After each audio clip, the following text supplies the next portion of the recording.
Welcome to Reliable Analysis. I am Dr. Ashok Kumar. We are at this time going to read third chapter of History Class 10.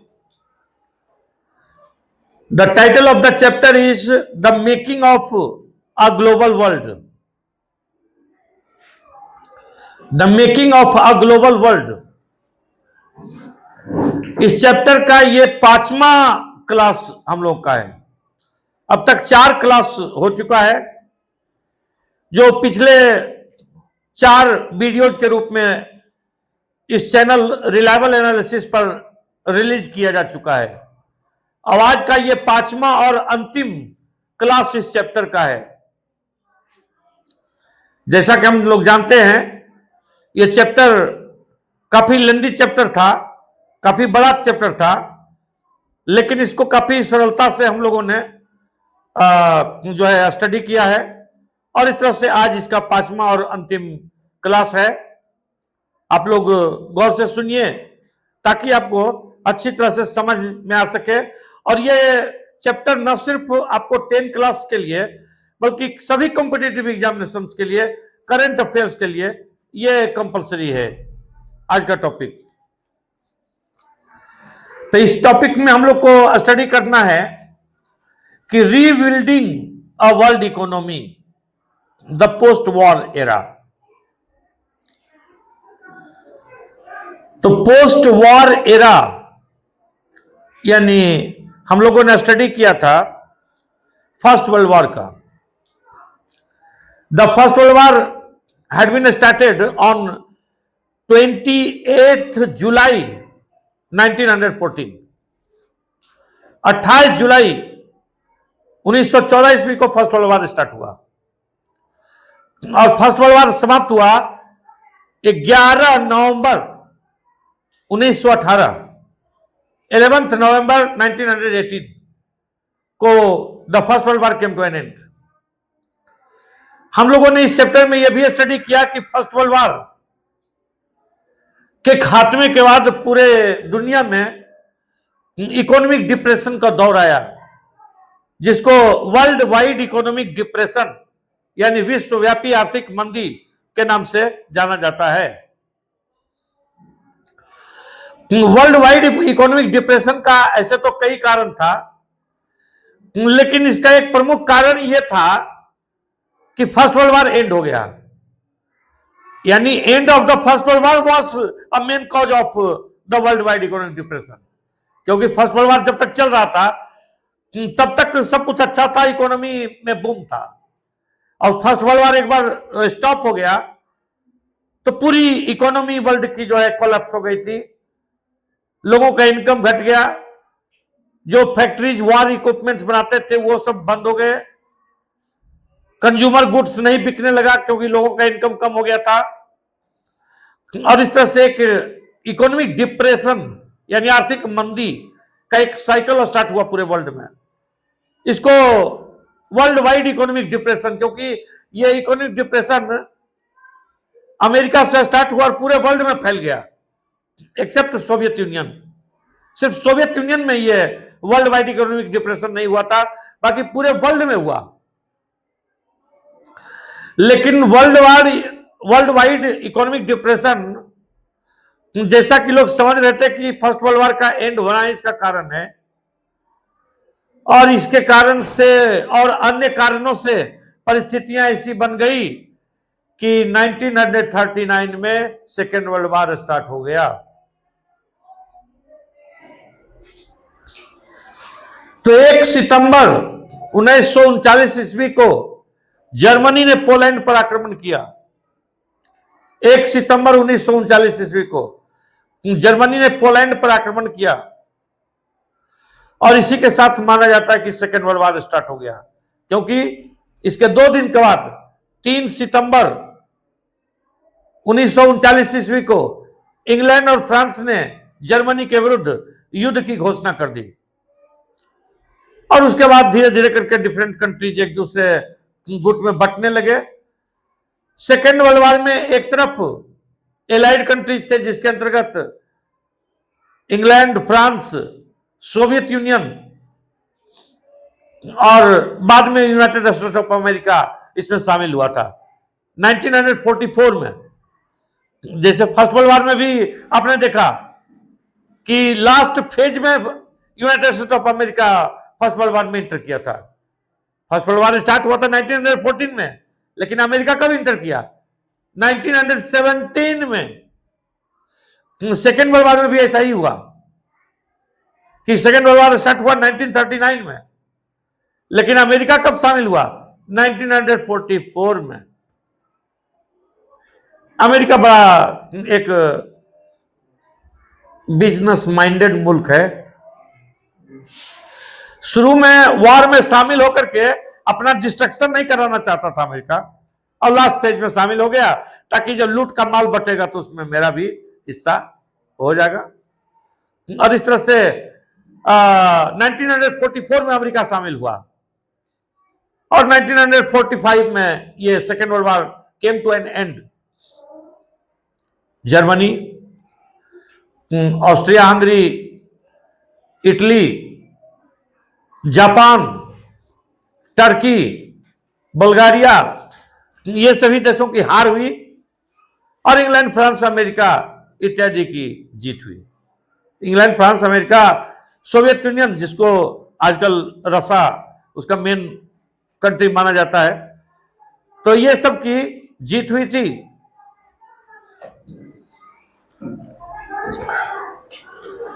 तो second world war जो है, जैसा कि इसका नाम था second world war, axis power और allied countries के बीच में हुआ,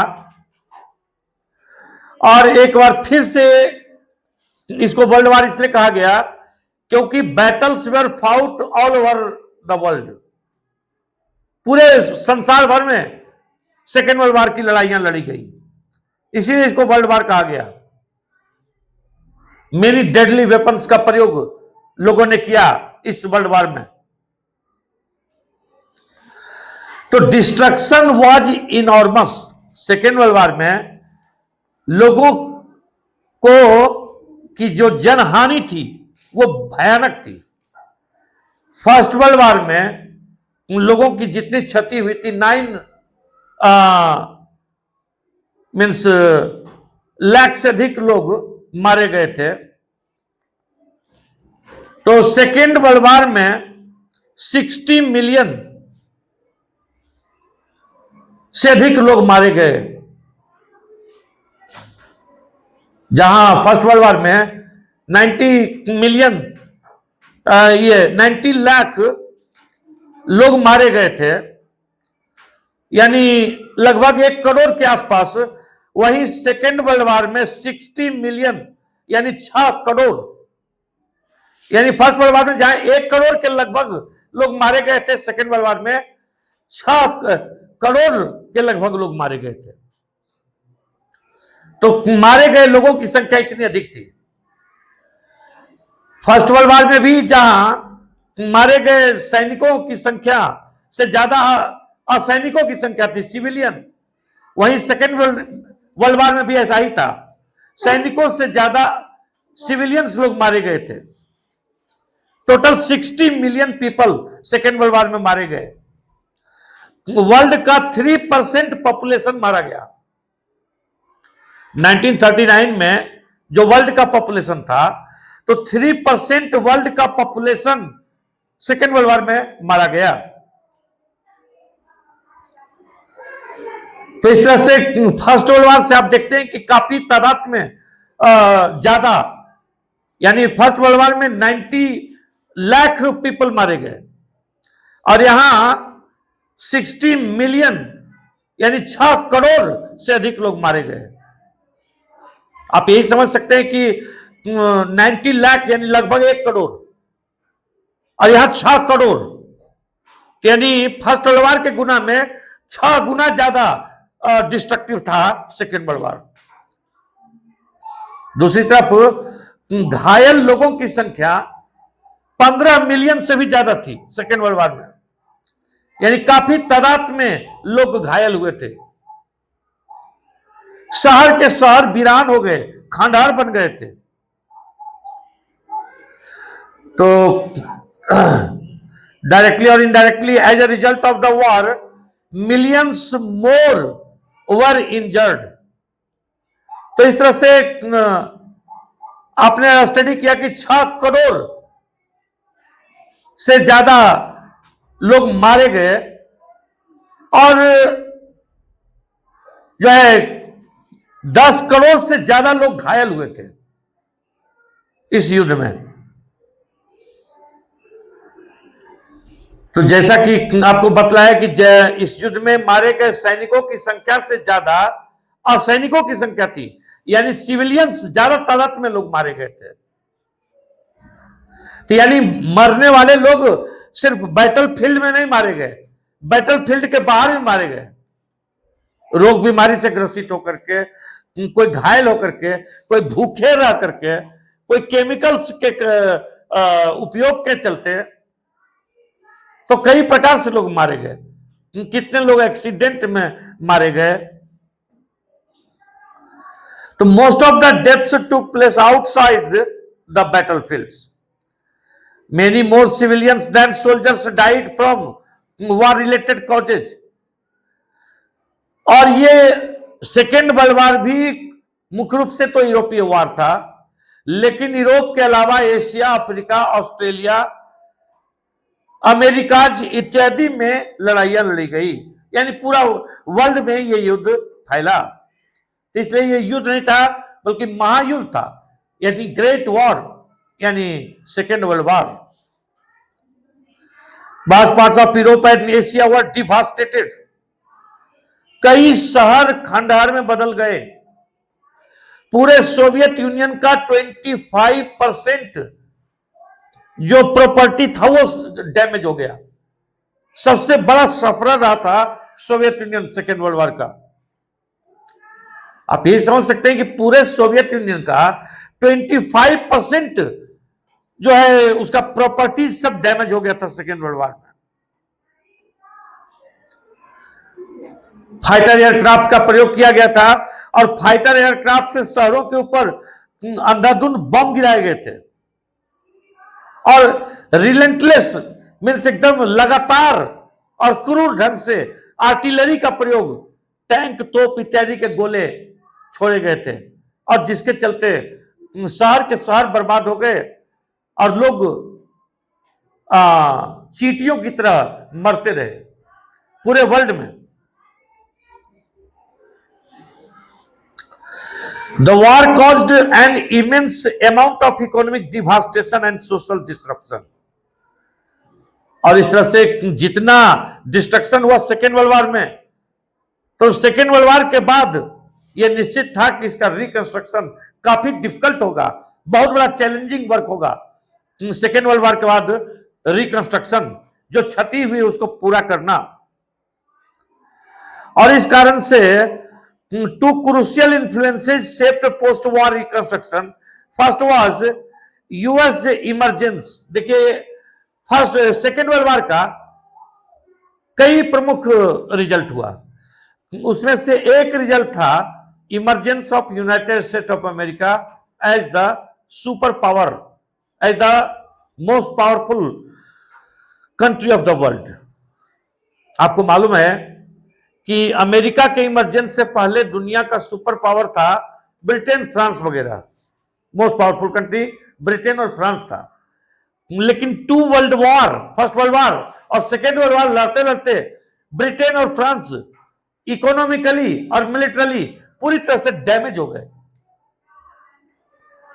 और नतीजा हुआ कि वो जो टॉप पोस्ट था सुपर पावर का वो अमेरिका ने हथिया लिया, यानी America became the most powerful country of the world after the second world war. दूसरा कि जो country Soviet union second world war का मोस्ट सफरर था, सबसे ज्यादा नुकसान सहा था, सबसे प्रमुख भूमिका तय किया था जर्मनी को हराने में, वो सोवियत यूनियन भी अपने इकोनॉमी को फिर से रिकंस्ट्रक्ट कर लिया और after the second world war Soviet union emerged as the superpower, as a superpower of the world, parallel to United States of America। America की तरह एक सुपर पावर सोवियत यूनियन भी उभर कर सामने आया after the second world war. तो Soviet union का वर्ल्ड में एक सुपर पावर के रूप में उभर करके आना सेकेंड वर्ल्ड वॉर का एक बहुत बड़ा इंपैक्ट था, बहुत बड़ा रिजल्ट था। सोवियत यूनियन जो पहले एक बैकवर्ड एग्रीकल्चरल कंट्री था, उससे उसने सेकेंड वर्ल्ड वॉर के बाद अपने आप को जो है एक मोस्ट पावरफुल कंट्री के रूप में डेवलप किया। और इसी कारण से जर्मनी को हराने में, पराजित करने में सबसे बड़ा रोल अगर किसी कंट्री का है तो सोवियत यूनियन का था। खैर, सवाल है कि after the second world war economic reconstruction का काम कैसे होगा। तो इसके लिए अमेरिका के ब्रिटन वुड, अमेरिका के प्रांत न्यू हैम्पशायर में ब्रिटन वुड नामक जगह पर एक इंटरनेशनल कॉन्फ्रेंस हुआ। इसको ब्रिटन वुड कॉन्फ्रेंस के नाम से जाना जाता है। तो अमेरिका के ब्रिटन वुड में जो कॉन्फ्रेंस हुआ, इस कॉन्फ्रेंस का सब्जेक्ट मैटर क्या था, इसका विषय वस्तु था कि फिर से वर्ल्ड को कैसे रिकंस्ट्रक्ट किया जाए। गौर कीजिएगा, यहां वर्ल्ड का मतलब वेस्टर्न कंट्री समझते थे, सिर्फ वेस्टर्न कंट्री का को वही वर्ल्ड समझते थे। एशिया, अफ्रीका इत्यादि को तो वर्ल्ड में सब गिनबिन करते थे। कि वर्ल्ड का रिकंस्ट्रक्शन कैसे किया जाए, यानी यूरोप के इंडस्ट्रियलिस्ट कंट्री का रिकंस्ट्रक्शन कैसे किया जाए, ये इसका मकसद था, विचार करना। सम्मेलन कहां हुआ? ब्रिटन वुड में, Britain would, new Hampshire, United States of America. Economists and politicians drew two key lessons from inter-war economic experiences. तो इकोनॉमिस्ट और पॉलिटिशियंस जो है इंटर वॉर यानी फर्स्ट वर्ल्ड वॉर और सेकेंड वर्ल्ड वॉर के बीच के का जो टाइम था, उससे कुछ कंक्लूजन निकाला था। फर्स्ट वर्ल्ड वॉर और सेकेंड वर्ल्ड वॉर दोनों के बीच का सबसे बड़ा इवेंट क्या था? सबसे बड़ा इवेंट क्या था जो चैलेंजिंग था, जो लोगों को लेसन दे रहा था? सबसे बड़ी ऐसी घटना क्या थी टू वर्ल्ड वॉर के बीच का? वर्ल्ड वाइड इकोनॉमिक डिप्रेशन बोलो, प्रॉपर टर्म बोलोगी तब तो कोई आंसर हुआ।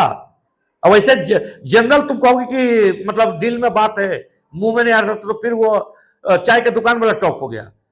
उसका प्रॉपर टर्म हुआ वर्ल्ड वाइड इकोनॉमिक डिप्रेशन, यानी विश्वव्यापी आर्थिक मंदी। ये आपको टू वर्ल्ड वॉर के बीच का सबसे बड़ी घटना थी। तो economist and politicians drew two key lessons from inter war economic experiences. तो फर्स्ट लेसन क्या था?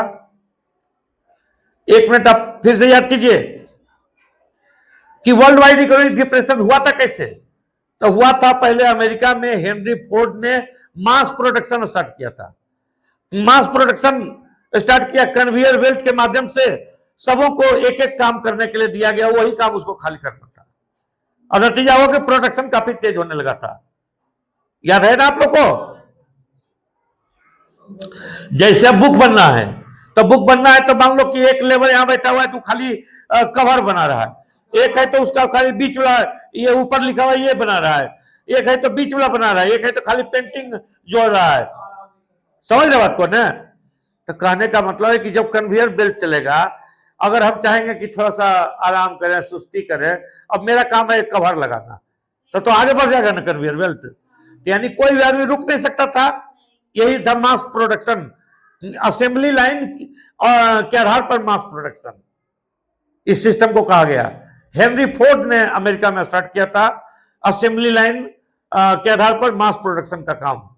तो मास प्रोडक्शन का मतलब हुआ कि प्रोडक्शन तो काफी अधिक बढ़ गया। प्रोडक्शन जब काफी अधिक बढ़ गया तो बहुत कम भी प्रॉफिट लिया जाएगा अगर एक आइटम पर, तो प्रोड्यूसर को प्रॉफिट हो जाएगा ना। तुम दिन भर में मान लो कि एक बुक को प्रोडक्शन करो और एक बुक पर तुम 100 रुपया कमाओ, और अगर दिन भर में तुम 1000 बुक प्रोडक्शन करो और एक बुक पर बहुत कम प्रॉफिट लो, है एक बुक पर तुम मान लो कि 50 पैसा प्रॉफिट लो, 1 रुपया प्रॉफिट लो, तो प्रॉफिट बराबर हो जाएगा जी, या प्रॉफिट ज्यादा हो जाएगा मास प्रोडक्शन में। तो हेनरी फोर्ड ने क्या काम किया कि कीमत कम कर दिया, जिससे सभी लोग गुड्स को खरीदने लगे। दूसरी बात कि इंस्टॉलमेंट सिस्टम हो गया, यानी जिसके पास पैसा नहीं है वो इंस्टॉलमेंट पर रेफ्रिजरेटर, कार या जो भी होम अप्लायंसेज है वो सब ले सकता था, और नतीजा हुआ कि जिसके पास नहीं भी पैसा था वो भी सब खरीदना स्टार्ट कर दिया था, कीमत कम हो गया है। ये था मास प्रोडक्शन। इसकी अंतिम परिणति हुई थी वर्ल्ड वाइड इकोनॉमिक डिप्रेशन के रूप में, और कई फैक्टर था इकोनॉमिक डिप्रेशन के पीछे। लेकिन खैर after the second world war जो वर्ल्ड के इकोनॉमिस्ट थे और पॉलिटिकल थिंकर्स थे, उनको एक सबक मिला, लेसन। क्या मिला? कि मास प्रोडक्शन काफी नहीं है, मास प्रोडक्शन के साथ साथ मास कंजम्पशन कराना होगा। मास कंजम्पशन यानी प्रोडक्शन हो और उसको खपत भी होना चाहिए, तब इकोनॉमी चलते रहेगी। समझे बात को? मास कंजम्पशन कैसे होगा? काफी प्रोडक्शन हो रहा है तो खपत कैसे होगा? एक तो हो गया लो प्राइस, सही बात है। लेकिन एक और बात है, अगर लो प्राइस भी रहेगा और आम आदमी के पास पैसा नहीं रहेगा, तो आपको हाथी अगर 100 रुपया में देगा और जिसके पास 100 रुपया है ही नहीं, तो हाथी खरीदेगा कैसे? बताओ। जैसे एक मिनट, इंस्टॉलमेंट पर भी लेकर ले रहा, आपका सही आंसर है कि इंस्टॉलमेंट पर ले सकता है, लेकिन इंस्टॉलमेंट पर भी लेने के लिए आपके पास इनकम तो का सोर्स होना चाहिए, यानी इनकम का सोर्स बनाना पड़ेगा लोगों के लिए। समझे? यानी लोगों को एम्प्लॉयमेंट देना पड़ेगा। एम्प्लॉयमेंट, समझ रहे बात को? अगर लोगों के पास एम्प्लॉयमेंट रहेगा तब ना आप इंस्टॉलमेंट पर लीजिएगा, कि आज नहीं पैसा है तो हम थोड़ा थोड़ा हर एक महीना में देंगे तो हो जाएगा। तो इसके लिए एम्प्लॉयमेंट होना चाहिए ना। यानी वर्ल्ड के इकोनॉमिस्ट और पॉलिटिकल थिंकर्स ने यह समझा कि सिर्फ प्रोडक्शन कर देना काफी नहीं है, उसके लिए मास कंजम्पशन कराना होगा। मास कंजम्पशन के लिए लोगों को एम्प्लॉयमेंट देना होगा, लोगों का इनकम बढ़ाना होगा। एक मिनट, आप अभी जो देख रहे हैं सरकार की पॉलिसी कि हर एक महिला को दे दिया 10-10 हजार रुपया, कहा कि कुछ भी करो, बल्कि पकौड़ियों तलो और बेचो तो उसके बाद फिर 2 लाख रुपया देंगे। कहा कि कुछ भी करो, बल्कि 2 बकरी पाल लो, वो भी दिखा दोगे सरकार को कि हाँ बकरी पाल रहे हैं, तब फिर 2 लाख रुपया देगा। मकसद क्या है इसका? मकसद है लोगों का इनकम बढ़ाना, हर एक आदमी का इनकम बढ़ाना, और इससे हर एक आदमी का परचेजिंग कैपेसिटी बढ़ाना। इससे इकोनॉमी में बूम आएगा, क्योंकि हर एक आदमी के पास पैसा होगा, हर एक आदमी मार्केट में सामान खरीदेगा, तो माल बिकेगा मार्केट में ज्यादा। इसलिए अब देखिए, इतना ही नहीं, अब जितना किसान है उसको क्या है कि सेंट्रल गवर्नमेंट दे रही थी पहले की साल में 6,000 रुपया, अब उसको कर दिया 9,000 रुपया। अब सुन रहे हैं कि स्टेट गवर्नमेंट जो है ये कहे कि हम भी 3,000 रुपया देंगे, तब 12,000 रुपया हो जाएगा। माने कोई किसान है, जितना आदमी, अब किसान होने के लिए कुछ नहीं क्राइटेरिया है, खाली बल्कि एको को प्लॉट एक आपके माने आपके पास है, आपके या आपके बाप दादा किसी को भी है एको को प्लॉट, तो हो गए मतलब किसान। जैसे हम लोग का खेत वगैरह हम लोग चाहें तो हम लोग भी ले सकते हैं सब पैसा, हम लोग नहीं लेते हैं, दैट इज अनदर थिंग, लेकिन हम लोग भी ले सकते हैं, क्योंकि जिसका अपने नहीं है तो किसी का उसके घर में माने उसके फादर मदर किसी के नाम से होना चाहिए, तो जो है मिलेगा। ये सब का मकसद क्या है? मकसद है लोगों का इनकम बढ़ाना, जिससे कि लोगों का परचेजिंग कैपेसिटी बढ़े, मार्केट में बूम आएगा, इकोनॉमी में बूम आएगा, लोग ज्यादा से ज्यादा सामान खरीदेगा। समझे बात को? इकोनॉमी में तेजी आएगी।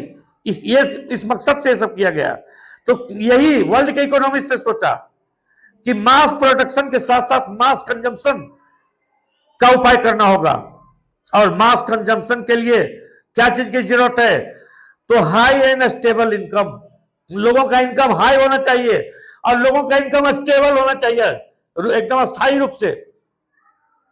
लोगों को स्टेबल इनकम मिलेगा तब ने लोग खरीदेगा सामान जी। आज मान लिया कमा लिया, कल होकर के कोई ठिकाना नहीं है कि कल भी मिलेगा कि नहीं, तो लोग ऐसा आदमी नहीं सामान खरीदेगा। इस प्रकार का आदमी जिसको श्योरिटी नहीं रहेगा कि आज है कल मिलेगा कि नहीं मिलेगा पैसा, तो वो पैसा को रखे रह जाएगा, पैसा को ब्लॉक करके रखेगा रह जाएगा। लेकिन जिसको रेगुलर इनकम है वो आदमी नहीं सोचेगा, वो तो लगातार खर्च करते रहेगा। और अगर खर्च होता रहेगा इकोनॉमी में तो इकोनॉमी में बूम रहेगा, इकोनॉमी में तेजी रहेगी। तो incomes could not be stable if employment was unstable. तो इसके लिए यह सोचा गया कि एम्प्लॉयमेंट जनरेट करना होगा, नौकरी लोगों को देनी होगी। क्योंकि नौकरी देने से अगर फुल एम्प्लॉयमेंट होगा, सभी लोगों को नौकरी रहेगी। नौकरी का मतलब जरूरी नहीं कि सरकारी नौकरी, नौकरी कोई भी है, अब प्राइवेट भी कोई काम कर रहे हैं तो भी नौकरी है। तो नौकरी अगर सबके पास रहेगी तो सबके पास इनकम रहेगा, इनकम का सोर्स रहेगा। तो इस तरह से इकोनॉमिस्ट को यह लेसन मिला कि लोगों का इनकम बढ़ाना पड़ेगा और यह काम सिर्फ मार्केट से नहीं हो सकता है। तो markets alone could not guarantee full employment, therefore governments. देखिए मार्केट में भी जो सिस्टम है उसके माध्यम से बहुत लोगों को रोजगार मिलता है ना। कोई फूलगोभी बेच रहा है, कोई मछली बेच रहा है, कोई बस चला रहा है, कोई बस में क्लीनर बना हुआ है, कोई खाली बस पर चिल्ला रहा है नीचे में कि पटना से दिल्ली जाएगा, पटना से दिल्ली जाएगा। देखे होंगे आप, बहुत सारे लोग लगा हुआ रहता है, कोई खाली बस को साफ कर दे रहा है, सबको पैसा मिल रहा है। यही हुआ मार्केट इकोनॉमी। मार्केट के माध्यम से बहुत सारे लोगों को रोजगार मिलता है, लेकिन सबको मिल जाए रोजगार ये जरूरी नहीं है। ये इकोनॉमिस्ट ने समझा। इसके लिए सरकार को भी स्टेप लेना पड़ेगा। मार्केट से alone could not guarantee full employment, therefore governments would have to step in to minimise fluctuations of price. साथ ही साथ गवर्नमेंट को यह ध्यान देने की आवश्यकता है कि प्राइस का फ्लक्चुएशन को मिनिमाइज करे। प्राइस का फ्लक्चुएशन मतलब कोई सामान कभी बहुत ज्यादा कीमत बढ़ जाएगा, कभी कीमत सही रहेगा या कम रहेगा, तो ये फ्लक्चुएशन कहलाता है। तो फ्लक्चुएशन को कंट्रोल करना पड़ेगा सरकार को।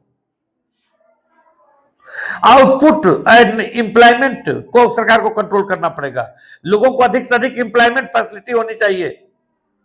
Economic stability could be insured only through intervention of the government. इस तरह से जो है इकोनॉमिक स्टेबिलिटी के लिए सरकार का हस्तक्षेप जरूरी है। सरकार इसके लिए कई प्रकार का प्रयास करती है और जिसके माध्यम से इकोनॉमिक स्टेबिलिटी बनी रह सकती है। आप देखते होंगे गवर्नमेंट का इंटरवेंशन की गवर्नमेंट अमीरों से इनकम टैक्स लेती है, अमीरों से टैक्स लेती है और वही पैसा सरकार गरीबों में बांटती है। किसी को कम मूल्य पर अनाज दे देती है, वो हुआ गरीबों में बांटना। किसी को 10,000 रुपया दे दिया कि तुम रोजगार शुरू करो, ये हुआ अमीरों का पैसा है। ये पैसा कहां से आया है? अमीरों से जो टैक्स लिया गया वही पैसा दिया जाता है गरीबों को। भिन्न कारण से, विभिन्न प्रकार से दिया जाता है ताकि सभी लोगों के पास एम्प्लॉयमेंट हो, सभी लोगों के पास इनकम हो। फ्लक्चुएशन हो मार्केट में, एम्प्लॉयमेंट लोगों के पास हो, लोग अपना कारोबार कर सकें। तो after the second world war जो वर्ल्ड के इकोनॉमिस्ट को दूसरा जो लेसन मिला वो था कि countries economic links with the outside world. यानी एक कंट्री का दूसरे कंट्री के साथ जो लिंक है वो भी एक इंपॉर्टेंट कारण रहता है वर्ल्ड इकोनॉमी को स्टेबल बनाने में। तो goal of full employment could only be achieved if government had power to control flows of goods, capital and labour. यानी सभी लोगों को रोजगार तभी मिलेगा जब दूसरे देश से आने वाले गुड्स को कंट्रोल किया जाएगा, दूसरे देश से आने वाले कैपिटल को कंट्रोल किया जाएगा, दूसरे देशों से आने वाले लेबर को कंट्रोल किया जाएगा। अब देखिए अमेरिका में हो क्या जा रहा था कि अमेरिका के जो नागरिक थे वो अधिक पैसा मांगते थे कोई भी काम करने के लिए, और इंडिया से जो आदमी जाता है, चाइना से जाता है, पाकिस्तान से जाता है, और वर्ल्ड के कई देशों से जाता है अमेरिका में आदमी, ये सबको बहुत कम पैसा भी मिलता है, तो ये सब के लिए बहुत पैसा हो जाता है। समझ बात को? एक आदमी इंडिया से अमेरिका गया तो उसको कुछ ही पैसा मिल गया, तो वो डॉलर में मिला, और वो डॉलर जब इंडिया में आता है तो इंडिया में वो उसका काफी अधिक प्राइस हो जाता है, उसको काफी अधिक सैलरी हो गया, पैसा हो गया, उस पैसे से इंडिया में और कुछ भी कर सकता है डेवलपमेंट का काम। इस कारण से कम ही पैसा में बढ़िया बढ़िया टैलेंटेड लोग डेवलपिंग कंट्रीज से, इंडिया से, पाकिस्तान से, बांग्लादेश से, चाइना से, सब अमेरिका में जाकर के काम कर रहे थे, सब पैसा कमा कमा करके अपने कंट्री में भेज रहे थे, और अमेरिका के लोग बेरोजगार थे क्योंकि अमेरिका के लोगों को बहुत पैसा चाहिए, बहुत हाई तनख्वाह चाहिए। अब कोई इंडस्ट्रियलिस्ट है तो उतना हाई तनख्वाह काहे के लिए देगा जब उसका पैसा, उसका काम कम ही पैसा में चल जाए, तो ज्यादा तनख्वाह कोई देना चाहेगा? अरे कोई फैक्ट्री का मालिक, उसको कम तनख्वाह देने पर अगर मजदूर मिल जाएगा, स्किल्ड वर्कर मिल जाएगा, तो ज्यादा तनख्वाह वाला आदमी को रखेगा। दूसरा चीज, अगर कम तनख्वाह में उसको अमेरिका के बाहर वाला आदमी मिल जाएगा, तो अमेरिकन को खोज खोज करके रखना चाहेगा? क्या के लिए रखेगा? एक मिनट हम तुमको बतलाते हैं कि देखो, हम पेंटिंग करवाने के लिए मकान का सोचे, तो एक पेंटर से बात किए तो मांगे 2.25 लाख रुपया, ठीक है? तो बहुत लोग कहते हैं भाई कि मुस्लिम लोग को घर में नहीं प्रवेश कराना सही है, तो हिंदू था वो, तो 2.25 लाख रुपया मांगा। एगो दूसरा से बात किया, वो मुस्लिम पेंटर थे, तो वो मांगे 1,70,000 रुपया। अंतर हुआ ना? किसको कॉन्ट्रैक्ट दे दिए? मुस्लिम वाले को दे दिए। समझे बात को? जबकि वो लैंग्वेज भी बोलता है, तो उससे लैंग्वेज से सब पता चलता है, को लगता है बिहार का तो है नहीं, वो पता नहीं कहां का, कौन कंट्रियर का है, म्यांमार से आया है, रोहिंग्या है कि बांग्लादेश से आया, कहां से, वो लैंग्वेज आपको हम लोग के जैसा नहीं बोलता है, लेकिन काम बढ़िया करता है और पैसा भी कम चार्ज किया है। तो 1,70,000 तो बोला, वो उसमें भी और कुछ कहेंगे तो हो सकता है कम कर देगा। समझे बात को? हम आपको यह समझा रहे थे कि ऐसे ही इकोनॉमी में होता है। समझे बात को? इकोनॉमी में ऐसे ही होता है। अगर कोई भी जो एम्प्लॉयर है या कोई इंडस्ट्रियलिस्ट है, उसको कम पैसा मिल जाएगा स्टाफ, तो ज्यादा पैसा वाला रखेगा, और नहीं रखेगा तो बाहरी आदमी को काम मिल जाएगा, अपने देश के आदमी बेरोजगार रहेगा। यही बात अमेरिका में हो रहा है, जिसके चलते अभी डोनाल्ड ट्रंप जो है दूसरे देशों के ऊपर तरह तरह का एक्शन ले रहे हैं, अमेरिका के राष्ट्रपति। तो इस तरह से दूसरा लेसन ये मिला कि countries economic links with the outside world, the goal of full employment. किसी कंट्री के सभी लोगों को एम्प्लॉयमेंट तभी मिल सकता है जब गवर्नमेंट को यह पावर हो गुड्स के फ्लो को कंट्रोल करने का, कैपिटल के फ्लो को कंट्रोल करने का, और लेबर के फ्लो को कंट्रोल करने का। In brief, the main aim of post-war international economic system was to preserve economic stability and full employment. समझे बात को? यानी after the second world war जो मेन एम था वो था इकोनॉमिक स्टेबिलिटी को बनाए रखना, फिर से इकोनॉमिक डिप्रेशन जैसी परिस्थिति पैदा नहीं हो, ये चीज को सुनिश्चित करना, और इसके लिए सबों को एम्प्लॉयमेंट मिले, सबों को नौकरी मिले, सबों को काम मिले, जिससे सबों का इनकम बना रहे। अगर इनकम आदमी का बना हुआ रहेगा तो मार्केट में डिप्रेशन नहीं आएगा। आपको याद है कि कोरोना के समय में परवल और करेला और भिंडी सब 10 रुपया 5 रुपया किलो बिकता था। क्यों बिकता था 5 रुपया 10 रुपए किलो? वो सरकार अमीर से टैक्स लिया और गरीब को इसलिए बिकता था क्योंकि कोरोना के टाइम में लॉकडाउन लगा हुआ था, इसलिए जिसके पास पैसा था वही सिर्फ खरीद सकता था, और बाकी लोग जो डेली कमाते थे खाते थे वो घर में भूखे रह रहे थे। तो उनके पास वो 10 रुपया वाला भी सब्जी खरीदने के लिए पैसा नहीं था। क्लियर है एकदम? जिसके पास जो बचा हुआ था वो खत्म हो गया, वो बाकी आदमी जो कमाने खाने वाला था, डेली वेजेज वाला था, वो सब आदमी सफर कर रहा था, और जो आदमी अमीर था जिसके पास पैसा घर में रखा हुआ था वो आदमी आराम से मस्ती उठा रहा था, 10 रुपए 5 रुपए हर एक प्रकार का सब्जी खरीद करके भरदम खा रहा था। इसका यही ना मीनिंग हुआ जी। तो इस तरह से पोस्ट वार इकोनॉमिक जो सिस्टम था तो वो ये था कि प्रिजर्व इकोनॉमिक स्टेबिलिटी को बनाए रखना, इसके लिए full employment in industrial world, full employment को बनाए रखना, सबों को काम रहे। It's framework was agreed upon at the United Nations monetary and financial conference held in July 1944 at Bretton Woods in new Hampshire USA.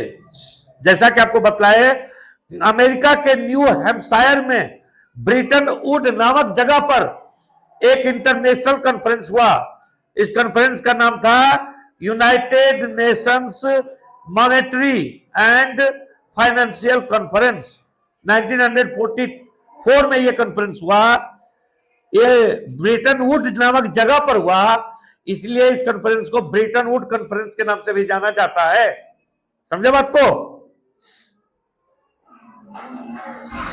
Britain Wood conference में decision लिया गया 2 फाइनेंशियल इंस्टीट्यूशन स्टैब्लिश करने का।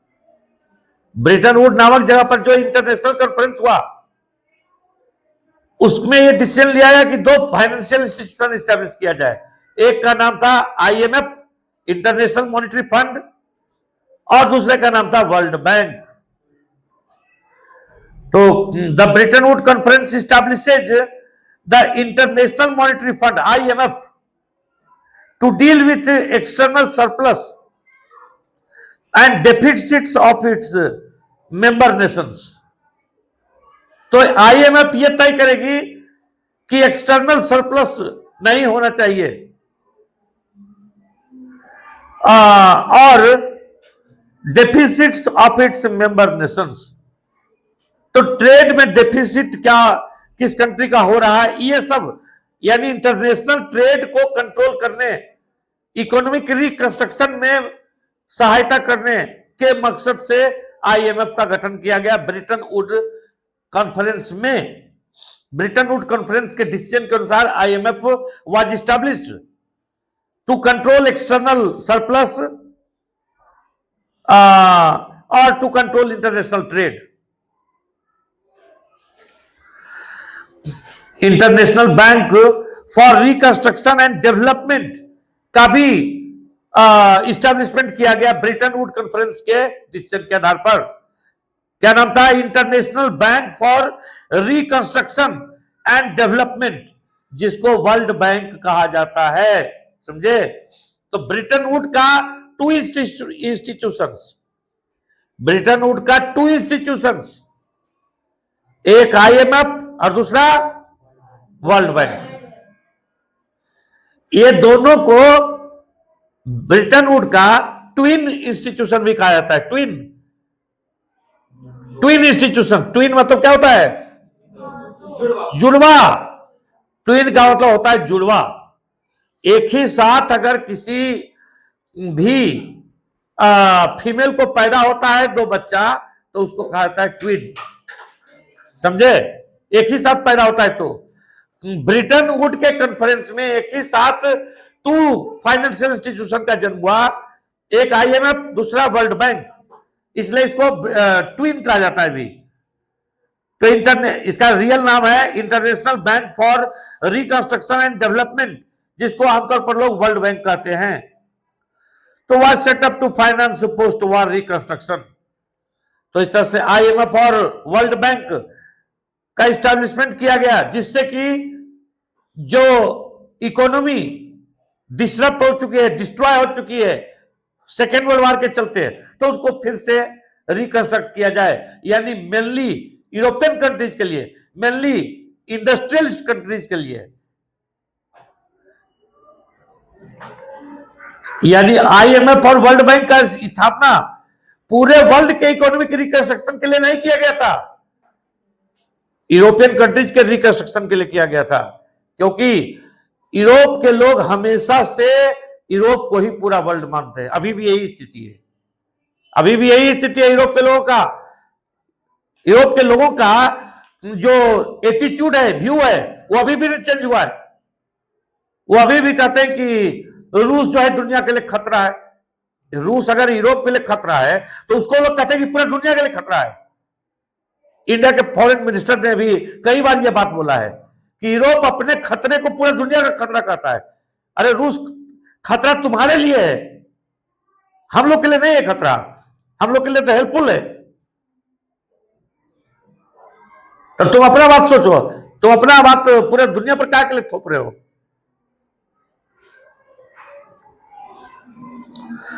IMF and the World Bank are referred to as the Bretton Woods institutions, और Bretton Wood institution की भी कहा जाता है, और sometimes the Bretton Woods twins.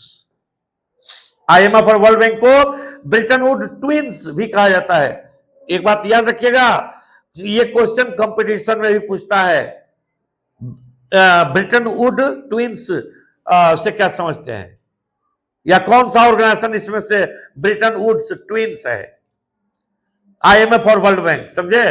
ये कंपटीशन में पूछा जाने वाला क्वेश्चन है। ये सब जो आप पढ़ रहे हैं, हर एक कंपटीशन में आपको ये सबसे क्वेश्चन आपको आता है। तो post war international economic system is also often described as Bretton Wood system. तो सेकेंड वर्ल्ड वॉर के बाद जो इकोनॉमिक सिस्टम बनाया गया पूरे वर्ल्ड के रिकंस्ट्रक्शन के लिए, उसको ब्रिटन वुड सिस्टम के नाम से भी जाना जाता है। 1947 से IMF और वर्ल्ड बैंक ऑपरेशन शुरू कर दिया अपना, यानी अपना प्रोसेस में आ गया। तो डिसीजन मेकिंग इन दीज, लेकिन एक बात है कि IMF और वर्ल्ड बैंक का पूरा कंट्रोल किसके पास है? तो डेवलप्ड कंट्रीज के पास, अमेरिका और यूरोपियन कंट्रीज के पास। और इसी कारण से IMF और वर्ल्ड बैंक की पॉलिसीज किसके फायदे के लिए होती है? अमेरिका और यूरोपियन कंट्रीज के लिए, के फायदे के लिए होती है। तो decision making in these institutions is controlled by the western industrial powers. The US has an effective right of veto. America के पास वीटो पावर है IMF में और वर्ल्ड बैंक में। वीटो पावर यानी IMF और वर्ल्ड बैंक जो भी करेगी, अमेरिका चाहेगा तब करेगी, अमेरिका नहीं चाहेगा तो वीटो पावर इस्तेमाल कर देगा। International monetary system is the system linking national currencies and monetary system. तो Bretton Wood system was based on fixed exchange rate. तो ब्रिटेन फिक्स्ड एक्सचेंज रेट, इसमें क्या था कि national currencies, for example Indian rupee, were pegged to the dollar, यानी किसी एक देश के करेंसी को डॉलर से फिक्स कर दिया जाता था, और डॉलर को सोने के प्राइस से फिक्स कर दिया जाता था। सोना का वैल्यू इंटरनेशनल होता है, दुनिया में हर एक चीज का वैल्यू जो है वो नेशनल और रीजनल होता है ना। जैसे आप पटना में सेव खरीदते हैं, एप्पल आप खरीदते हैं अगर 100 रुपीज पर किलोग्राम, अगर यहां ये रेट में खरीदते हैं तो आप चले जाइएगा अगर कश्मीर में तो वहां आपको 20 रुपए किलोग्राम भी मिल जाएगा। हिमाचल प्रदेश में चले जाइएगा तो वहां आपको 20 रुपए किलोग्राम भी मिल जाएगा सेव, और यहां आप 100 रुपए खरीदते हैं। कि ये अलग अलग जगह पर अलग अलग रेट है। लेकिन सोना के साथ ऐसा बात नहीं है, गोल्ड का इंटरनेशनल रेट होता है। राइज होता है तो इंटरनेशनल राइज होता है, फॉल होता है तो इंटरनेशनल फॉल होता है। तो इंटरनेशनल मॉनेटरी सिस्टम के अंतर्गत linking national currencies and monetary system, Bretton Woods system was based on fixed exchange rates. तो इस ब्रिटेन वुड्स सिस्टम के अंतर्गत क्या था? Fixed exchange rate. तो फिक्स्ड एक्सचेंज रेट का मतलब हुआ कि नेशनल करेंसी, जैसे इंडिया का करेंसी रुपी है तो उसको डॉलर के साथ फिक्स कर दिया गया, और उसके बाद डॉलर को जो है गोल्ड के साथ अटैच कर दिया गया, और गोल्ड का प्राइस फिक्स कर दिया गया at a fix price 35 rupees per dollar, एक ऑन्स का दाम 35 रुपीज, एक ऑन्स सोना का दाम फिक्स कर दिया गया।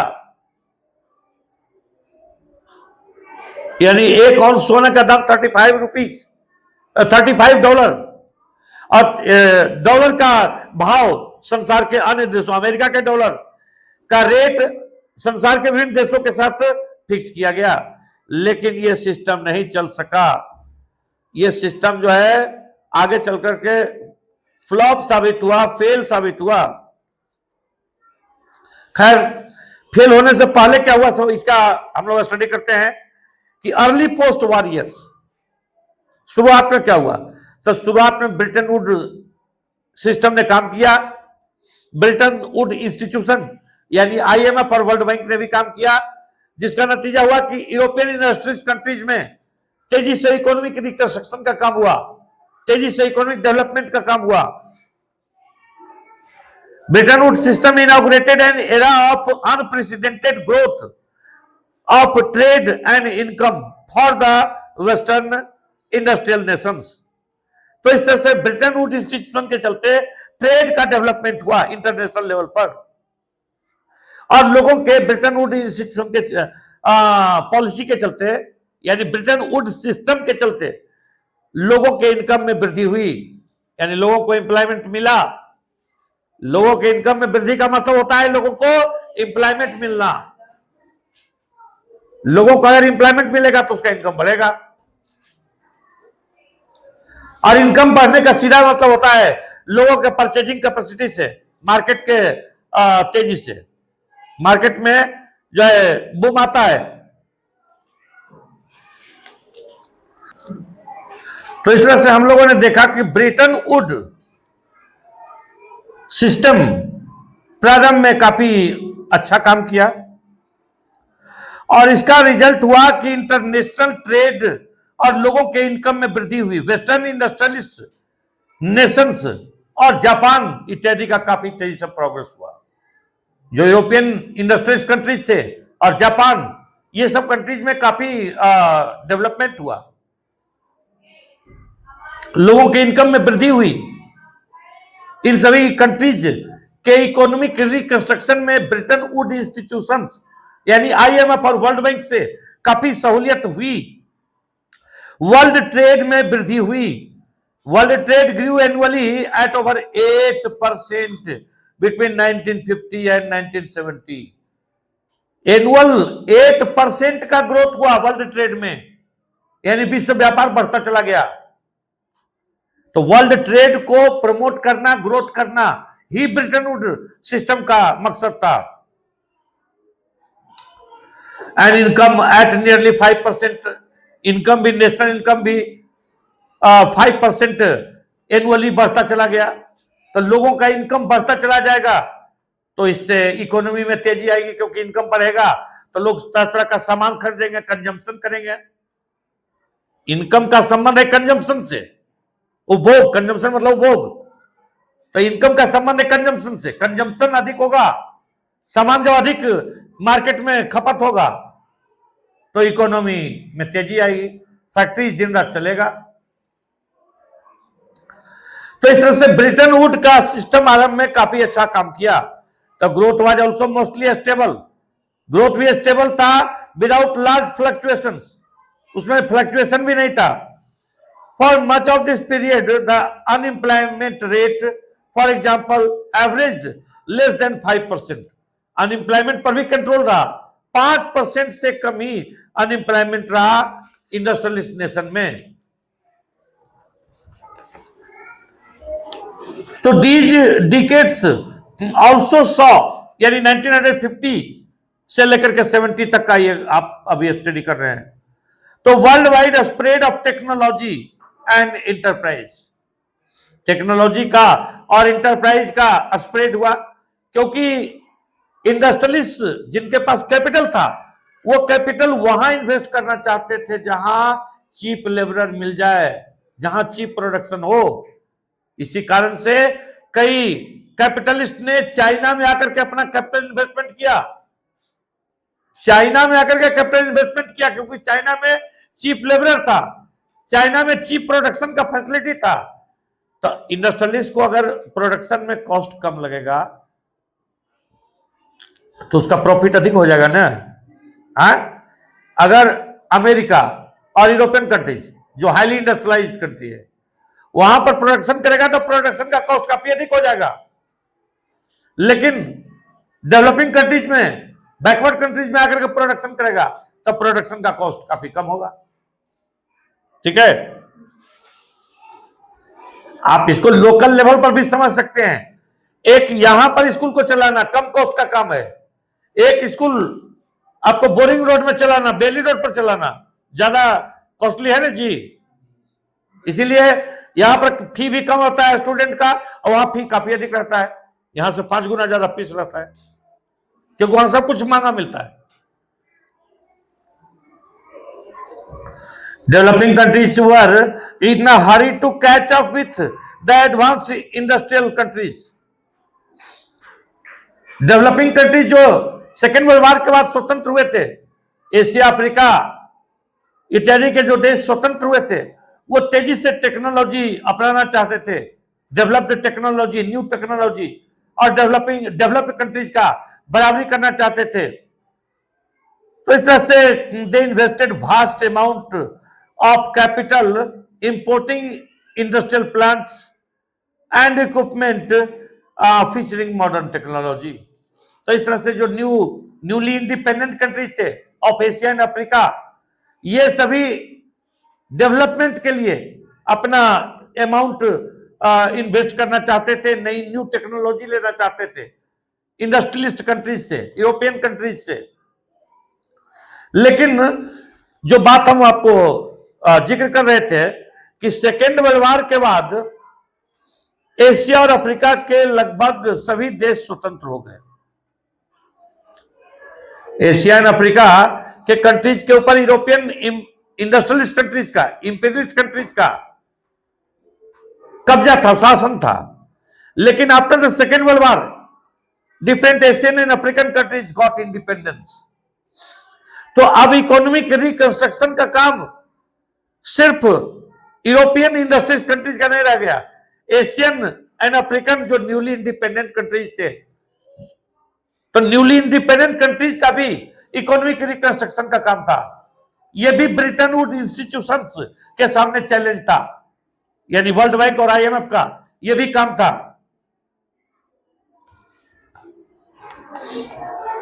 तो over the next 2 decades most colonies in Asia and Africa emerged as free independent nations, but they were however overburdened by, लेकिन एशिया और अफ्रीका के देश after the second world war स्वतंत्रता तो प्राप्त कर लिए, लेकिन स्वतंत्रता के साथ ही उनके समक्ष गरीबी, बेरोजगारी, भूखमरी, कंगाली, बदहाली और फतेहाली की विकराल समस्या थी। जब तक डिफरेंट इकोनॉमिक प्रॉब्लम्स यानी अनएम्प्लॉयमेंट का प्रॉब्लम, पॉवर्टी का प्रॉब्लम, लैक ऑफ एजुकेशन, अशिक्षा का समस्या, ये सब को दूर नहीं कर लिया जाता, तब तक सिर्फ स्वतंत्रता, पॉलिटिकल इंडिपेंडेंस हासिल करने से कोई फायदा नहीं होने का था। सिर्फ स्वतंत्रता का मतलब क्या हुआ? राजनीतिक सत्ता का हस्तांतरण। तो राजनीतिक सत्ता सिर्फ पॉलिटिकल अथॉरिटी ट्रांसफर हो जाने से कुछ नहीं होने का था। लोगों की जो गरीबी की समस्या थी, लोअर स्टेटस लोगों का जो था, लोग जो अशिक्षित थे, तो उनके समस्या को दूर करना था। तो poverty and lack of resources and their economies and society were handicapped by long periods of colonial rule. लंबे समय तक कॉलोनियल रूल के चलते, गुलामी के चलते एशियन एंड अफ्रीकन कंट्रीज के इकोनॉमी पूरी तरह से हैंडीकैप्ड हो गए थे, अपाहिज हो चुके थे एशियन अफ्रीकन कंट्रीज के इकोनॉमी। अब उसको रिकंस्ट्रक्ट करना था, उसको रीबिल्ड करना था। आईएमएफ और वर्ल्ड बैंक का इसमें इंपॉर्टेंट रोल था। The IMF and the World Bank were designed to meet the financial needs of industrialist countries. लेकिन आपको बार बार हम बता रहे हैं कि यूरोप के लोग समझते थे, यूरोप मतलब वर्ल्ड, एशिया अफ्रीका को तो वर्ल्ड गिनते ही नहीं है, अभी भी नहीं गिनते हैं। अभी भी आपको बतलाए ना कि यूरोप के लोग कहते हैं कि रूस दुनिया के समक्ष, मनुष्य जाति के समक्ष सबसे बड़ा खतरा है। अरे तुम्हारे लिए खतरा है तो तुम पूरा दुनिया के लिए खतरा काहे के लिए कर रहे हो? इंडिया वगैरह के लिए रूस बहुत अच्छा है। इंडिया का एक तो बच्चा सब रूस का गुणगान करता है। यहाँ सभी टीचर, सभी स्टूडेंट को यही पढ़ाते हैं कि रूस बहुत विश्वासी कंट्री है। पढ़ाते हैं ना जी, हम लोग को भी टीचर यही सब पढ़ा है, तुम लोग को भी यही सब पढ़ा रहे हैं। इंडिया में यही ना पढ़ाया जाता है कि रूस जो है वो बहुत विश्वासी देश है और वो बहुत सहायता करता है, नीडी जो भी लोग है उसको टेक्नोलॉजी देता है, न्यू टेक्नोलॉजी वो देता है, डेवलपमेंट में सहायता करता है। लेकिन यूरोप के लोग दूसरा तरह से बोलते हैं। यूरोप के लोग कहते हैं कि रूस जो है समूचे यूरोप के लिए, मानव जाति के लिए खतरा है। रूस के प्रेसिडेंट जो है व्लादिमीर पुतिन को कहता है कि एक बहुत बड़ा राक्षस है ये, जो मुंह फैलाए हुए पूरा दुनिया को निगलने के लिए, तुमको निगलने के लिए तैयार है तो तुम समझो अपना, तुम अपना देखो। हम लोग के लिए तो नहीं है ऐसा समस्या कोई। हम लोग के लिए तो देखो अभी जस्ट आपको व्लादिमीर पुतिन 1-2 दिन में आ रहे हैं, इंडिया में आ रहे हैं तो बहुत बड़ा बड़ा ऑफर लेकर के आ रहे हैं। Su-57 नाम का 6th जनरेशन का फाइटर एयरक्राफ्ट इंडिया में बनाने का ऑफर लेकर के आ रहे हैं। S-500 जो मिसाइल को और हवाई जहाज को मारने वाला एक आपको डिफेंस सिस्टम है, वो इंडिया में जो है प्रोडक्शन करने के लिए ऑफर लेकर के आ रहे हैं। और S-400 का जो है इंडिया को बेचने का ऑफर लेकर के आ रहे हैं। तो इंडिया जैसे कंट्रीज के लिए तो रूस बहुत हेल्पफुल कंट्री है, लेकिन यूरोप का जो नजरिया है वो ऐसा नहीं है। वो यूरोप अपने को ही सिर्फ दुनिया कहता है, अपने को ही सिर्फ पूरा दुनिया से गिनता है। तो यही बात था कि IMF और World bank were designed to meet the financial needs of industrialist countries. They were not equipped to cope with the challenges of poverty and lack of development in the former colonies. Britain would twins इसलिए नहीं design किया गया था कि वो developing countries के necessities को fulfil कर देगा। ब्रिटेन वुड ट्विंस यानी IMF और वर्ल्ड बैंक को इस्टेब्लिश किया गया था सिर्फ इंडस्ट्रीज कंट्रीज के लिए। But Europe and Japan rapidly rebuilt their economies. They grew less dependent on the IMF and World Bank.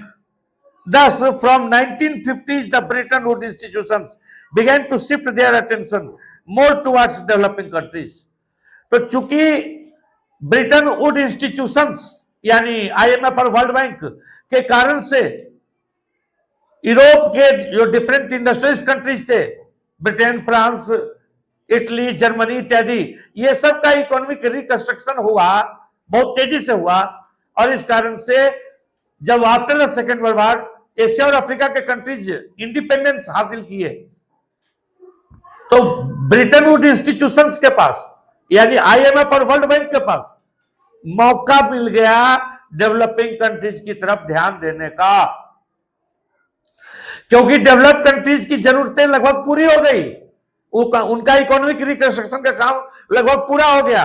इसलिए आईएमएफ इंस्टीट्यूशन, ये ब्रिटेन वुड इंस्टीट्यूशंस यानी आईएमएफ और वर्ल्ड बैंक के पास अब अपॉर्चुनिटी था कि डेवलपिंग कंट्रीज की समस्या का भी समाधान करें। तो colonies, many of the developed regions of the world had been part of Western empires.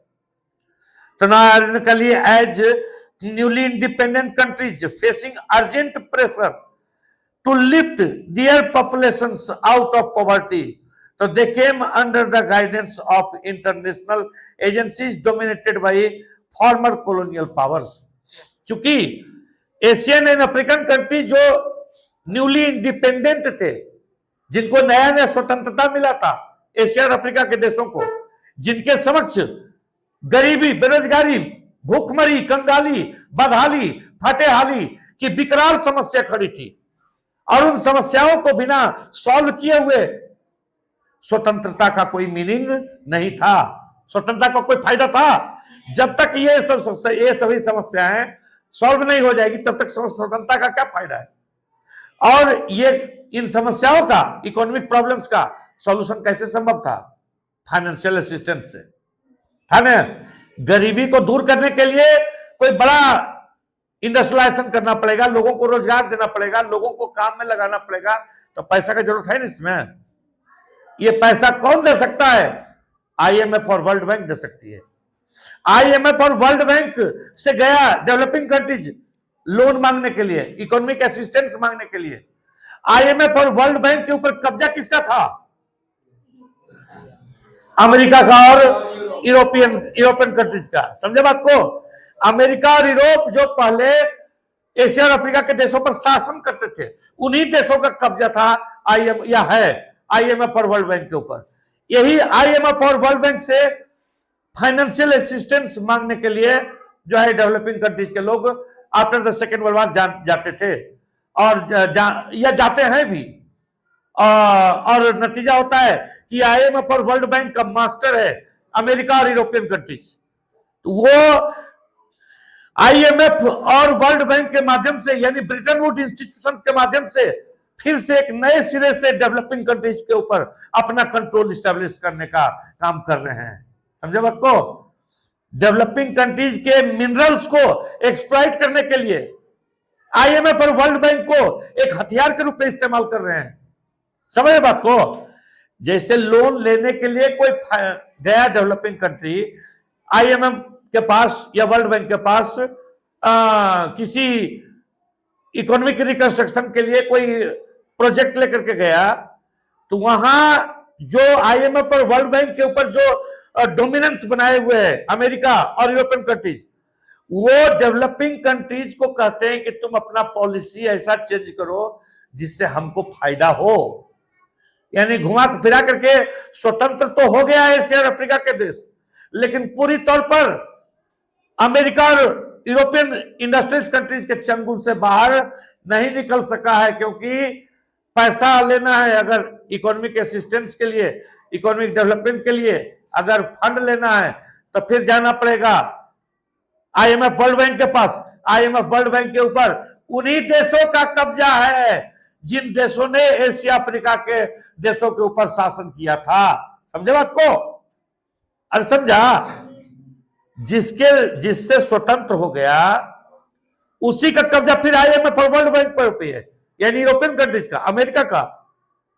तो एशिया अफ्रीका के देश स्वतंत्र हो करके भी क्या करेंगे जब तक उनको इकोनॉमिक रिकंस्ट्रक्शन के लिए हेल्प नहीं मिलेगा, इकोनॉमिक असिस्टेंस यानी आर्थिक मदद नहीं मिलेगा, तब तक क्या फायदा हो जाएगा स्वतंत्रता का। इसलिए फिर ये हेल्प के लिए आईएमएफ और वर्ल्ड बैंक के पास गए। आईएमएफ वर्ल्ड बैंक के ऊपर फिर वही इंडस्ट्रियलिस्ट कंट्री का कब्जा है। हाँ, और फिर किसी न किसी रूप में कंडीशन लगाते हैं कि तुम अपना मिनरल्स हमको एक्सप्लॉइट करने दो, मिनरल्स का हमको फायदा दो। किसी के यहाँ पेट्रोल निकल रहा है, किसी के यहाँ रेयर अर्थ मटेरियल यानी मैग्नेट वगैरह निकल रहा है, तो सबका हमको यूज करने दो। तो ये काम अभी भी चल ही रहा है। तो farmer colonial powers still controlled vital resources such as minerals and land। और यही कारण है कि IMF और वर्ल्ड बैंक के माध्यम से अभी भी जो डेवलपिंग कंट्रीज है उसमें जो मिनरल रिसोर्सेज है, जैसा कि आपको बतलाया अभी, रेयर अर्थ मटेरियल, पेट्रोल इत्यादि का अभी भी दोहन कर रहे हैं डेवलप्ड कंट्रीज। और नहीं अगर एक्सप्लॉइटेशन करने में, नेचुरल रिसोर्सेज का एक्सप्लॉइटेशन करने में अगर सफलता नहीं मिलती है तो फिर क्या होता है उसका परिणाम? उसका परिणाम आपको बतलाते हैं क्या होता है। एक कंट्री है साउथ अमेरिका में, उसका नाम है वेनेजुएला। नाम जानते हैं ना? वेनेजुएला। वेनेजुएला में नेचुरल और मिनरल रिसोर्सेज काफी है, खास करके पेट्रोल काफी है। हाँ, और पेट्रोलियम के लिए अमेरिका उसको तरह तरह से आकर्षित करता है, धमकाता है कि तुम हमारे को दो बेनिफिट अपना नेचुरल रिसोर्सेज का। लेकिन वेनेजुएला में एक ऐसी सरकार है, वहां पर मादुरो नाम के व्यक्ति प्रेसिडेंट है, और मादुरो का फ्रेंडशिप रहता है रसा से, चाइना से, ईरान से। समझ रहे बात को? और अमेरिका से उसका विरोध रहता है। तो अमेरिका अपना पूरा ताकत, जितना दल बल है, अनगिनत मतलब सैकड़ों फाइटर एयरक्राफ्ट, तो आपको शिप्स इत्यादि को लेकर के गया हुआ है।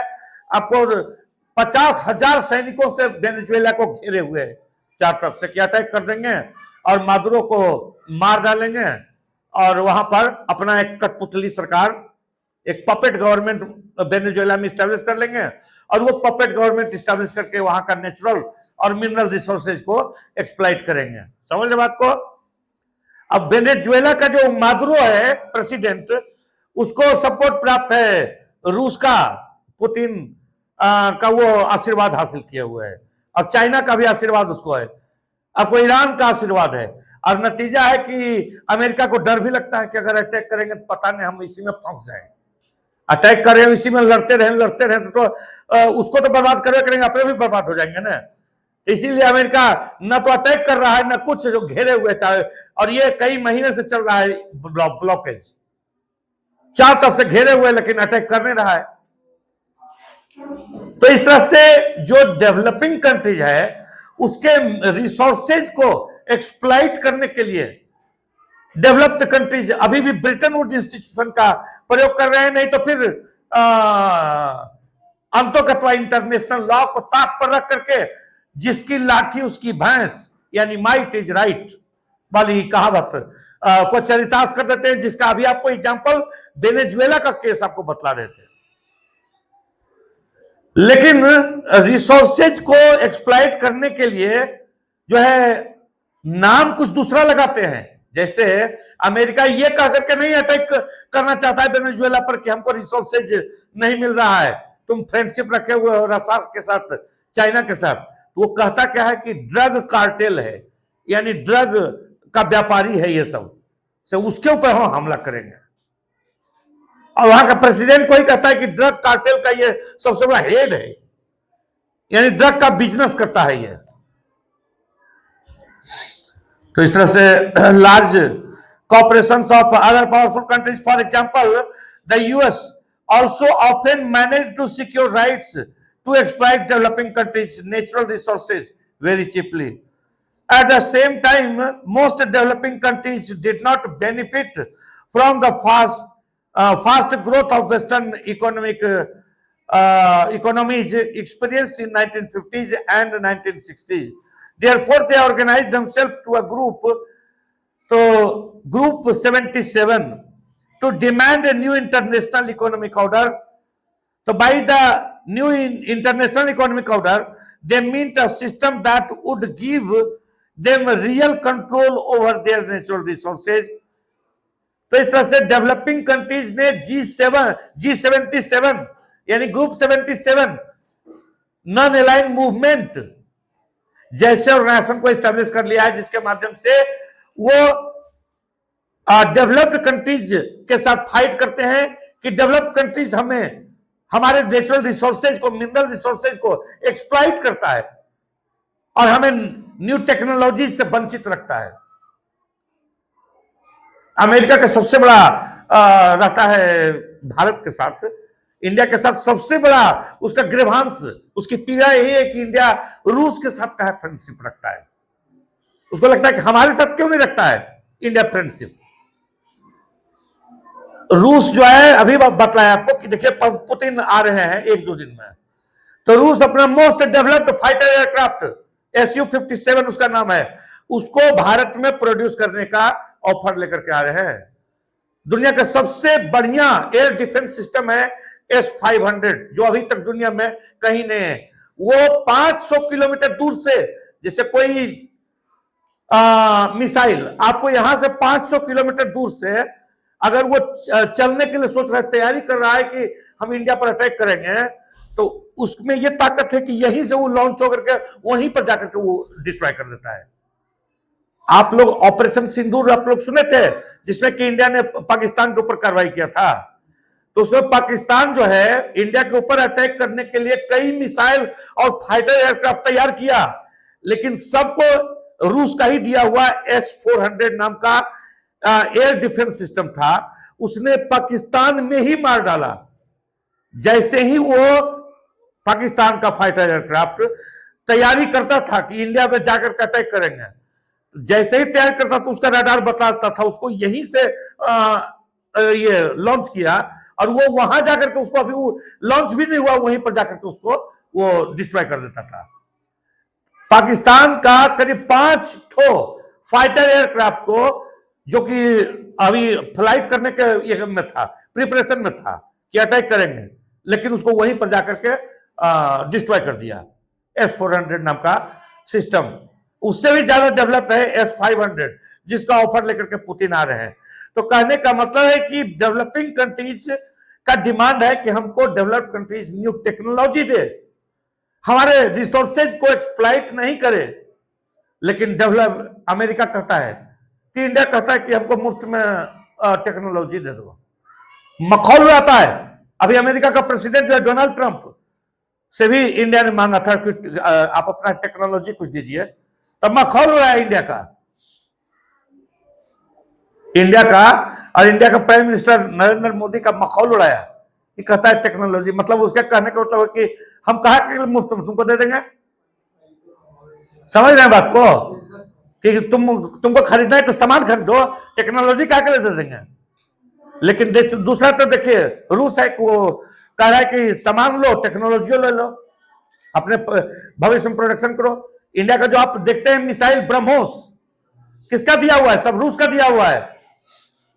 49.5% रूस का उसमें हिस्सा है और बाकी 50.5 इंडिया का हिस्सा है। तो टेक्नोलॉजी रूस का है, नहीं तो इंडिया के पास उतना टेक्नोलॉजी नहीं था। अभी ब्रह्मोस का दूसरा संस्करण भी आ गया है, अब आगे और ज्यादा बढ़िया मतलब सोफिस्टिकेटेड हाइपरसोनिक मिसाइल का टेक्नोलॉजी भी भारत को रूस देने जा रहा है। तो इस तरह से डेवलपिंग कंट्रीज का कंसर्न है कि डेवलपिंग कंट्रीज को जो है न्यू टेक्नोलॉजी मिलना चाहिए। अब लास्ट टॉपिक है end of Bretton Woods and the beginning of globalisation. जैसा कि आपको बता रहे थे कि ब्रिटेन वुड के सिस्टम के अंतर्गत 1950s और 60s में डेवलप्ड कंट्रीज को फायदा हुआ। From 1960s the rising cost of its overseas involvement Weeknd the US financial competitive strength. लेकिन अमेरिका का फाइनेंशियल जो कंडीशन था वो वीकेंड हुआ 1960s से। उसका कारण था rising cost of overseas involvement, यानी विदेशों में उसका जो इन्वॉल्वमेंट था उसमें कॉस्ट बढ़ने के चलते अमेरिका का फाइनेंशियल कंपटीशन और उसका कंपटीशन करने का स्ट्रेंथ में कमी आई। और परिणाम क्या हुआ कि US dollar no longer commanded confidence as the world's principal currency. तो यूएस डॉलर प्रिंसिपल करेंसी का जो रुतबा अख्तियार किया था कि सोना से रेट तय किया जाता था अमेरिका के डॉलर का, और अमेरिका के डॉलर से रेट तय किया जाता था पूरे दुनिया के करेंसी का, वो रुतबा समाप्त हो गया। यानी फिक्स्ड एक्सचेंज रेट के बदले अब फ्लोटिंग एक्सचेंज रेट हो गया। तो इस तरह से system of fixed exchange rate flop किया और introduction of a new system floating exchange rate. Floating exchange rate का मतलब हुआ कि जिसका करेंसी जैसे होगा वैसे अपना रेट फ्लक्चुएट करेगा, या तो हाई होगा रेट बढ़ेगा या रेट में कमी आएगी।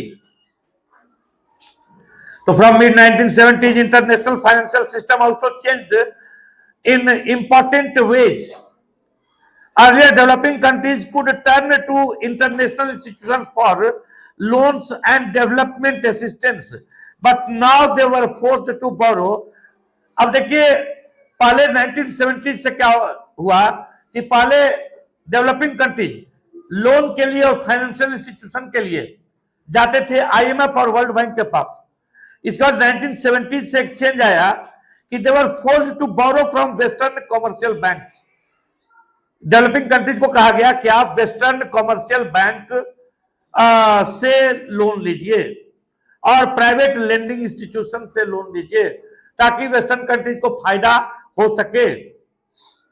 तो this led to a predict debt crisis in developing countries and lower income and increase poverty specially in Africa and Latin America. और इस प्रकार से वेस्टर्न कॉमर्शियल बैंक्स और लेंडिंग इंस्टीट्यूशंस ने लोन दे करके डेवलपिंग कंट्रीज को ऋणग्रस्ता इंडेटनेस का शिकार बनाना शुरू किया 1970 से। Industrial world was also hit by unemployment that began rising from mid 1970s। तो अनएम्प्लॉयमेंट भी बढ़ना जो है एक प्रमुख कारण हुआ। Industrial world was also hit by unemployment that began rising from 1970s। 1970 से इंडस्ट्रियलिस्ट कंट्रीज में अनएम्प्लॉयमेंट भी बढ़ने लगा और वो 1990s तक हाई रहा। अब 1970s से जो है MNCs also began to shift production operations to low wage Asian countries. MNCs यानी मल्टीनेशनल कॉर्पोरेशंस, जिसको आमतौर पर मल्टीनेशनल कंपनीज भी लोग बोलते हैं। तो एमएनसीज यानी मल्टीनेशनल कॉर्पोरेशंस उसको कहा जाता है जो प्रोडक्शन करती है तो ग्लोबल, सेलिंग करती है ग्लोबल, एडवर्टीजमेंट करती है ग्लोबल, रिसर्च करती है ग्लोबल, उसका कॉल सेंटर होता है ग्लोबल, यानी सब कुछ वो ग्लोबल करती है। इसको ही कहा जाता है मल्टीनेशनल कॉर्पोरेशंस। मल्टीनेशनल कॉर्पोरेशंस का सब ऑपरेशन, सब प्रक्रिया ग्लोबल होने से क्या फायदा होता है? फायदा होता है उसका कम कॉस्ट में प्रोडक्शन होता है और सेलिंग से उसको ज्यादा प्रॉफिट होता है। समझे? तो मल्टीनेशनल कॉर्पोरेशंस ने यूरोप और अमेरिका जैसे डेवलप्ड कंट्रीज के बजाय अपना जो इन्वेस्टमेंट है, प्रोडक्शन जो है वो डेवलपिंग कंट्रीज में करना प्रारंभ कर दिया। क्यों? समझ सकते हैं इसका कारण? क्योंकि डेवलपिंग कंट्रीज में चीप लेबर मिलता है, डेवलपिंग कंट्रीज में चीप रॉ मटेरियल मिलता है, वहां प्रोडक्शन का कॉस्ट कम है, वहां एक मार्केट मिल जाता है सेलिंग के लिए। समझ बात को? तो इसलिए एमएनसीज ने 1970s के बाद अपना रुख, पैसा कमाया जरूर अमेरिका और डिफरेंट यूरोपियन कंट्रीज से, लेकिन वो अपना further capital investment developing countries में करने लगे। China had been cut off from post war world economy since its revolution. China में 1949 में कम्युनिस्ट रिवॉल्यूशन हुआ। माओ त्से तुंग, जिनको आमतौर पर लोग माओ त्से तुंग बोलते हैं, माओ त्से तुंग के नेतृत्व में कम्युनिस्ट रिवॉल्यूशन हुआ चाइना में 1949 में। तब से चाइना एक कंट्री, कम्युनिस्ट कंट्री बन गया और तब से वर्ल्ड इकोनॉमी से वो एक कट ऑफ में रहा। संसार के देशों ने उसको अछूत मान लिया, उसको अलग थलग कर दिया। लेकिन उसने न्यू इकोनॉमिक पॉलिसी अपनाई।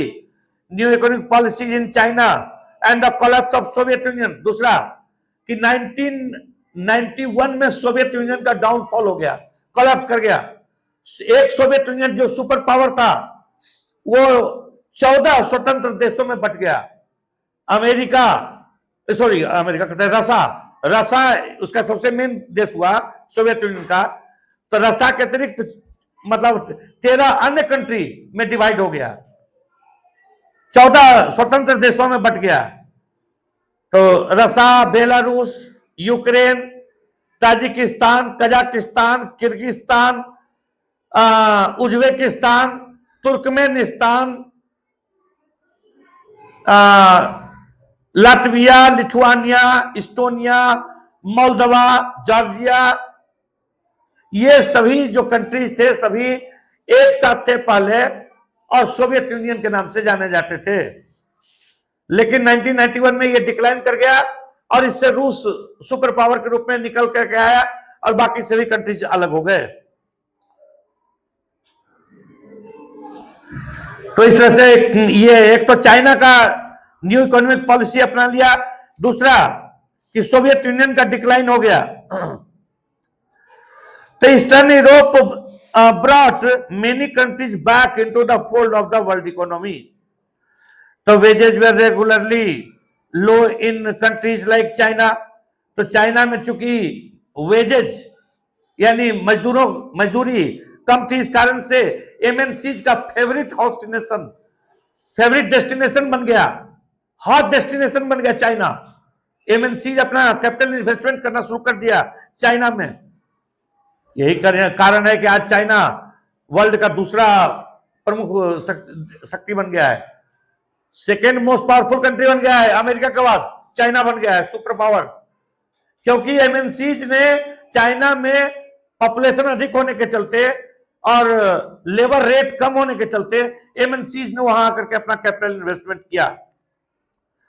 तब became attractive destination for investments bye foreign MNCs. MNCs का हॉट डेस्टिनेशन बन गया चाइना, क्योंकि वहां पर प्रोडक्शन का कॉस्ट काफी कम था, चीप लेबरेज अवेलेबल था, चीप इलेक्ट्रिसिटी अवेलेबल था, लैंड अवेलेबल था, वहां पर मार्केट अवेलेबल था कंजम्पशन के लिए। और इसी कारण से चाइना में आपको डिफरेंट कमोडिटीज का प्रोडक्शन काफी बढ़िया क्वालिटी का होने लगा। आप आज भी देखते होंगे कि चीन से रेडमी, तो रियलमी, तो क्या क्या तरह तरह का जो सामान आ रहा है चाइना से बन करके। इसका कारण क्या है कि एमएनसीज वहां जाकर के अपना कैपिटल इन्वेस्टमेंट किया चाइना में, और वही एमएनसीज का बेटर क्वालिटी का कम कीमत में गुड्स आज हमारे आपके पास आ रहा है। तो तरह तरह का जो मोबाइल फोन, टीवी, खिलौना इत्यादि जो आप दुकानों में आज देखते हैं कि चाइना, मेड इन चाइना है, उसका यही कारण है क्योंकि 1970 से चाइना एक हॉट डेस्टिनेशन, फेवरेट डेस्टिनेशन बन गया था एमएनसीज के लिए, मल्टीनेशनल कॉर्पोरेशंस के लिए। उनको वहां पर चीप लेबर मिल गया, प्रोडक्शन का कॉस्ट कम हुआ, इसलिए वहां उन्होंने प्रोडक्शन करना शुरू कर दिया। और इस तरह से चाइना का वर्ल्ड ट्रेड में ग्रोथ हुआ, एक्सपोर्ट बढ़ा, चाइना में प्रोडक्शन काफी अधिक हुआ, चाइना के लोगों को एम्प्लॉयमेंट मिला, चाइना की इकोनॉमी में बूम आया और चाइना अभी सेकंड आपको most powerful country of the world बन चुका है। And this is the end of the explanation of this third chapter, the making of a global world। ये चैप्टर आपका पूरा हुआ। ये 5वां आपको ये वीडियो या 5वां क्लास था इस चैप्टर के एक्सप्लेनेशन का। Thank you for watching. Please subscribe this educational channel reliable analysis.